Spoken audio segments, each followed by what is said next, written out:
Hey guys, in today's video I want to talk to you about how you handle resistance when you're prospecting. Probably nobody prospects anymore, but here's how you handle resistance if you try to prospect. Stand by.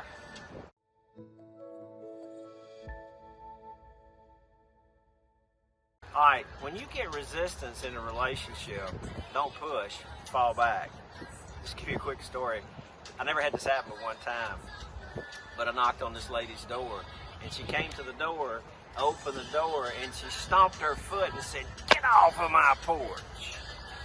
So what I did was I ran off the porch. I ran off the porch and I cowed down like this, cowed down, and I looked at her and I said, "Well, before I leave, can I ask you a question?" And she said, "What is it?" Well, that's permission, right? So I walked back on the porch and I did my script, had it in my heart.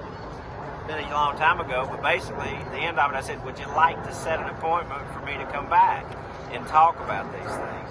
And she said, "Come in here and talk to my husband." So see, sometimes people just talk to you weird. Don't get upset about it. Don't fight back. Fall back. But don't give up. Hey, before I leave, can I ask you a question? Is a great way to start over. So here's the rule. Get them to know and then start over. Get them to know and then start over. Y'all's biggest problem is, you guys that have a hard time selling when it's not cold and not hot, is you don't know how to get people to know and start over. It takes a lot of courage to let go of yes. Get them to know and then start over.